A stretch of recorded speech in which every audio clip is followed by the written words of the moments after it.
Good morning, students.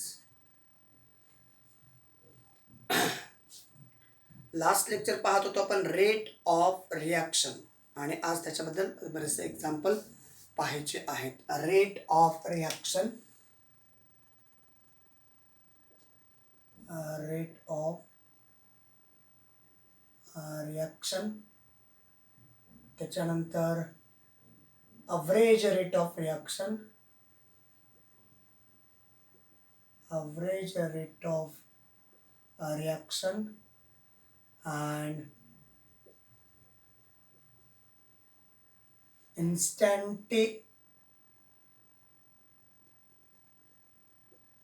instantaneous rate of reaction. एवढंच आज आजच्या लेक्चरला पाहूयात. पहिला मुद्दा आहे what is mean by rate of reaction. काल आपण बघितलेला होता what is mean by rate of reaction. काय आहे rate of reaction? Change in molar concentration of reactant or product per unit time. It's called rate of reaction. येते पहिला मुद्दा आपण हा पाहूयात. रेट ऑफ रिॲक्शन म्हणजे काय? What is the rate of reaction? Rate of reaction is equal to change in molar concentration per unit time. It's called a rate of reaction. Rate म्हणजे काय आपण लास्ट लेक्चरला पाहिलंय. रेट म्हणजे speed, speed म्हणजे velocity. हा concept आपण lastly already पाहिलेला आहे. मग आता रेट ऑफ रिॲक्शन म्हणजे नेमकं काय की change in molar concentration of reactant or product per unit time is called. मग याच्याशी संबंधित एक आपण रिॲक्शन पाहूयात. पहा लास्टला आपण पाहिलेले आहे. ए हा रिॲक्टंट आहे आणि बी हा त्याचा प्रोडक्ट आहे. That means a reaction is in progress. In this reaction A is converted into B. Concentration of A goes on decreases, concentration of B goes on increases. That means A is a disappear and that time B is a step by step appear. लक्षात येते? जेव्हा reaction होत असते, जेव्हा रिॲक्टंटचं conversion प्रोडक्टमध्ये चाललेलं असतं त्यावेळेस रिॲक्शनचा रेट हा त्याच्या कॉन्सन्ट्रेशन वरती डिपेंड्स असतो. याचं कॉन्सन्ट्रेशन जर डिक्रीज व्हायला लागलं तर या रिॲक्शनचा रेट हळूहळू कमी होतो. म्हणजे रिॲक्टंटचं जेव्हा प्रोडक्टमध्ये कन्व्हर्शन होतं तेव्हा रिॲक्टंट हा हळूहळू डिसअपियर होतो. ए हा डिसअपियर होतो त्याच वेळेस बी हा अपियर होत असतो. So that is the rate of reaction. मग या रिॲक्शनला आपण कसं मांडतो? This reaction is written by in this way. D means change in concentration of reactant upon change in time is equal to change in concentration of product upon change in time. बघा definition मध्ये काय सांगितलं होतं? Change in molar concentration of reactant or product per unit time. म्हणजे यासाठी जर rate वापरला, म्हणजे याच्यासाठी जर रेट वापरला, rate of reactant is equal to change in molar concentration of A divided by change in time. Time taken for the disappearance. Right ना? Time taken for disappearance किंवा time taken for decreasing the concentration of A. तुम्हाला जे म्हणायचे ते time taken for डिसअपिअरन्स म्हणजे हा जो time आहे हा डिसअपियर, टोटली डिसअपियर होण्यासाठी लागणारा, त्याचबरोबर बी काय आहे टोटली अपियर होण्यासाठी लागणारा टाइम आहे. Total time for disappearance and total time for appearance. That means याचं कॉन्सन्ट्रेशन किंवा हा कन्स्टिट्युएंट कम्प्लिटली डिसअपियर होणार आहे. Therefore it is represented as minus sign and it is represented as plus sign. Minus sign represent decreasing concentration of A and plus sign represent increasing concentration of B. Even हीच reaction असंही represent केली जाते ही reaction असंही represent केली जाते, delta into concentration of A divided by delta T is equals to delta concentration of B divided by delta T. अशाही प्रकारे तुम्ही ते कॉन्सन्ट्रेशन रिप्रेझेंट करू शकता. याला पुन्हा साईन तेच वापरायचं. It is a minus sign, here is a plus sign. Minus sign और plus sign represents decreasing, minus sign represents decreasing concentration of A and plus sign represent increasing concentration of B, right? Increasing concentration of B. आणखीन एखादं example पहा. जर समजा या ठिकाणी एक reactant आणि एकच प्रोडक्ट आहे, त्याच्यामुळे हे आपण असं मानलं, जेव्हा एखाद्या केमिकल रिॲक्शनमध्ये रिॲक्टंट इज ग्रेटर दॅन 2 किंवा मोर दॅन 2 और product is also more than 2, that time काय होते पाहू. पहिल्यांदा A plus B is converted into twice of C. मग याच्यासाठी तुम्ही एक्सप्रेशन कसं रिप्रेझेंट करता. This reaction is expressed in terms of This reaction is expressed in terms of d into concentration of A divided by dt is equal to d into concentration of B divided by dt is equal to d into concentration of C divided by dt. So that is a, आता आपला मुद्दा काय आहे, change in concentration of reactant और product. हे दोन reactant आहेत आणि हा एक प्रोडक्ट आहे. मग याचा जो कोइफिशियंट आहे, हा कोइफिशियंट आपण 1/2 च्या स्वरूपात रिप्रेझेंट करत असतो. Change in concentration of A even change in concentration of B हे दोन रिॲक्टंट आहेत.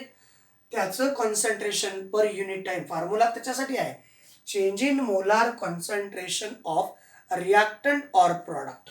पहिल्यांदा reactant, change in concentration of reactant upon time, change in concentration of reactant upon time, change in concentration of product upon time. तर अशा प्रकारे या reaction आपण represent करू शकतो. इवन आता या ठिकाणी काय होते, जेव्हा सीचं अपिअरन्स होतं, it observe C that time A and B both are disappear step by step. म्हणजे एकाच वेळेस किंवा हळूहळू हळूहळू त्याचा डिक्रीजन किंवा डिक्रीजिंग प्रोसेस चाललेली आहे. मग these two are decreases, that time what happen exactly. So there is a minus sign to represent the decreasing concentration of A, minus sign represent decreasing concentration of B, and plus sign represent, here we represent the plus sign represent increasing concentration of C. Even ही reaction अशी सुद्धा represent केली जाते, D into concentration of A divided by D T, it is a minus sign, is equal to minus D into concentration of B divided by D T is equal to plus 1/2 D into concentration of C divided by D T. So these are the concentration of reactants as well as products. म्हणजे या दोन्ही पैकी कुठल्याही कंडिशनने तुम्ही ती reaction represent करू शकता. हे झालं जनरल रिप्रेझेंटेशन. क्लिअर लक्षात येत आहे. हे झालं आपलं जनरल रिप्रेझेंटेशन. आणि मग आता आपल्याला एखाद्या केमिकल रिॲक्शनचं रिप्रेझेंटेशन करायचं असेल तर त्यासाठी पहा, फॉर एक्झाम्पल घेऊया त्या ठिकाणी. For example twice of N2O5 is converted into 4 times NO2 plus O2. Clear. ही झाली रिॲक्शन. आता या रिॲक्शन साठी it is a single reactant and converted into 2 products. So we observe the rate of this chemical reaction. या रिॲक्शनचा rate कसं express केला जातो. So हा जो कोइफिशियंट आहे, हा coefficient 1/2 D into concentration of N2O5 divided by D T is equal to 1/4 d into concentration of NO2 divided by dt is equal to d into concentration of O2 divided by dt. Is it clear? बघा, याचा जो coefficient आहे N2O5 चा हा coefficient आहे 1/2, NO2 चा हा coefficient आहे 1/4, याचा काही कोइफिशियंट नाही, तो जसाच तसा आपण मांडलेला आहे. It is a representation of a rate of reaction. एखादी केमिकल रिॲक्शनचा रेट रिप्रेझेंट करण्याचा. आता याच्यामध्ये आणखीन काही बाकी आहे का? As we write the proper sign. याच्यामध्ये काय बाकी आहे? आणखीन प्रॉपर साइन रिप्रेझेंट करणे बाकी आहे. मग ते कोणते प्रॉपर साइन? जर समजा रिॲक्टंट असेल, every reaction, if the reaction is in progress, जेव्हा रिॲक्शन प्रोग्रेस मध्ये असते, that time concentration of reactant is disappear. That means reactant is totally disappear and product is step by step appear. So in this reaction, this one is a reactant, these two are the products. So the concentration or the disappearance of the reactant is represented as minus sign and appearance of the product represent plus sign. So these two are represented here the plus sign. येते का लक्षात? या दोघांना आपण plus sign represent केलेलं आहे. आणखीन एक एक्झाम्पल या ठिकाणी दिलेलं आहे पहा. हीच रिॲक्शन आपण आणखीन कुठल्या पद्धतीने रिप्रेझेंट करू शकतो? -1/2 delta concentration N2O5 divided by delta T is equal to plus 1/4 d into concentration of NO2 divided by delta T is equal to plus delta into concentration of O2 divided by delta T. So these are the different condition, different terms to represent the rate of chemical reaction.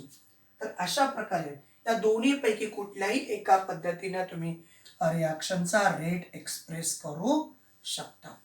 आणखीन एक example आपल्याकडे दिलेलं आहे, त्याच्या बाबतीत सुद्धा आपण थोडेसे म्हणजे तसं डिफरंट खूप सारे एक्झाम्पल्स आहेत. There are the unlimited example in our textbook. So we write how to write the rate of, how to express the rate of chemical reaction.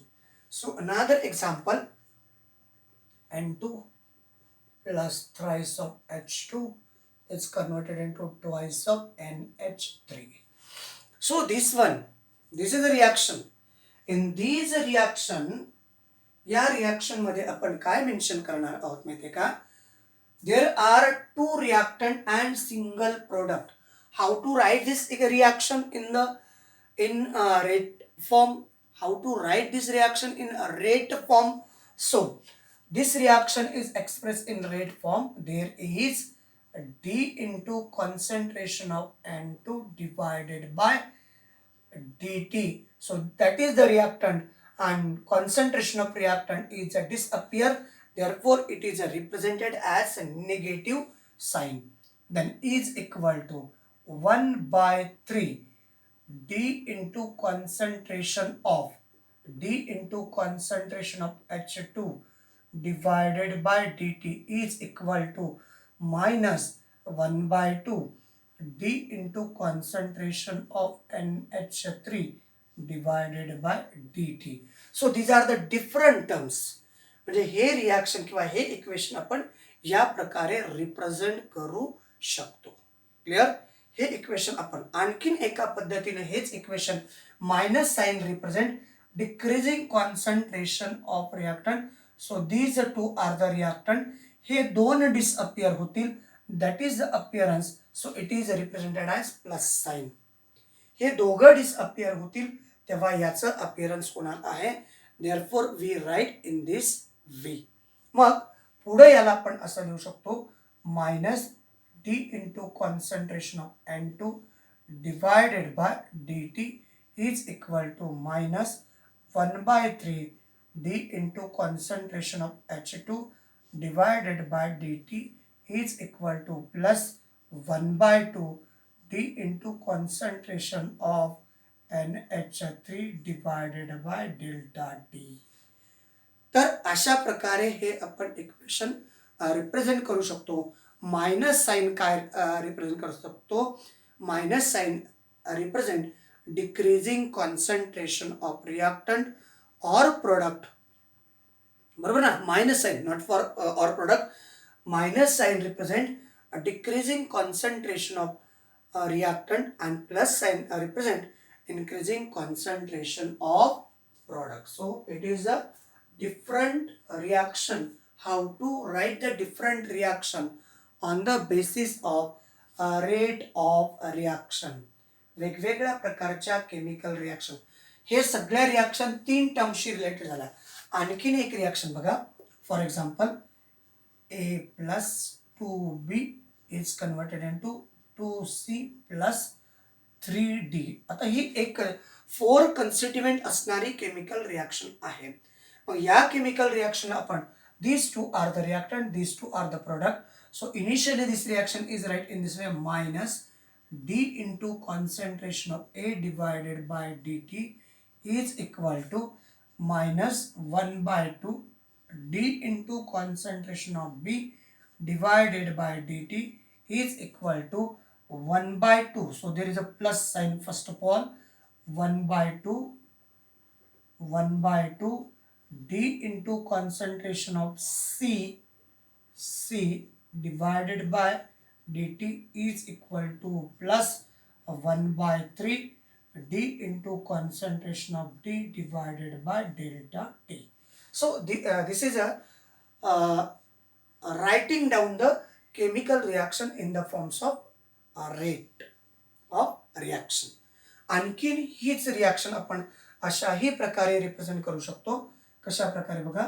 Minus D into concentration of A divided by delta T is equal to minus 1 by 2 D into concentration of B divided by delta T is equal to plus 1 by 2 D into concentration of C divided by delta T is equal to plus 1 by 3 D into concentration of D divided by delta T. तर अशा प्रकारे म्हणजे ही किंवा ही जी condition आहे to write down the rate of reaction, and this reaction is according to this condition it is an expression for a rate of a reaction. This is the expression for a rate of a reaction. चला आवरलं काही पण सगळ्यांनी condition लिहून झाल्या systematically. All clear. सगळ्या गोष्टी clear झाल्या. तर हे रेट एक्सप्रेस करण्याच्या काही म्हणजे रेट ऑफ रिॲक्शन कशा, कुठल्याही रिॲक्शनचा रेट कसा एक्सप्रेस केला जातो, कसा रिप्रेझेंट केला जातो, त्या संबंधितल्या या केमिकल रिॲक्शन होत्या. ओके. चला आता पुढच्या पॉइंट्सकडे. रेट ऑफ रिॲक्शन कन्फर्म झाला सगळ्यांचा, कळला का? चला ओके, नेक्स्ट पॉइंटकडे आपण जाऊयात. What is the next? Average rate of reaction. Average काय आहे ते आपल्याला पाहायचं आहे.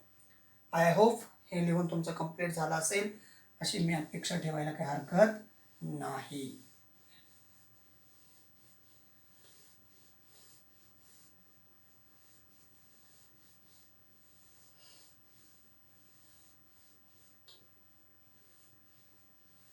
चला नेक्स्ट पॉइंट कुठला? Average rate of reaction. आता ॲव्हरेज म्हणल्यानंतर त्याच्यामध्ये काय येतं? इनिशियल कॉन्सन्ट्रेशन आणि फायनल कॉन्सन्ट्रेशन या 2 टर्म्स येतात, पण डेफिनेशनमध्ये कुठलाही चेंज नाही. ॲव्हरेज रेट ऑफ रिॲक्शनसाठी फक्त तो फॉर्म्युला आपण रिप्रेझेंट करूयात. Average rate of reaction, average rate of reaction. आता ॲव्हरेज म्हणजे काय? जसं रेट ऑफ रिॲक्शनची डेफिनेशन आहे अगदी तशाच प्रकारची, but it requires only just like म्हणजे जसं रेट ऑफ रिॲक्शनची डेफिनेशन आहे अगदी तशाच प्रकारची अगदी तशाच प्रकारची ही डेफिनेशन आहे, but it requires long time interval. It requires long time intervals. मग आता याची डेफिनेशन काय? It is a change in molar concentration of, it is change in molar concentration of reactants or products. Change in molar concentration of reactants or products. It is a rate of chemical reaction. Change in molar concentration of reactants or products in long time interval, in long time interval. It's called average rate of reaction. Even तुम्ही याला असंही म्हणू शकता, rate of chemical reaction is measured over long time interval.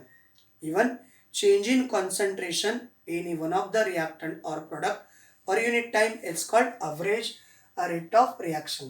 म्हणजे हे reaction change in molar concentration of reactant और product per unit time किंवा change in molar concentration of reactant और product in long time interval असंही तुम्ही म्हणू शकता, किंवा change in molar concentration of reactant और प्रोडक्ट पर युनिट टाइम, याला असंही म्हणू शकता. पर युनिट टाइम याला असंही म्हणू शकता.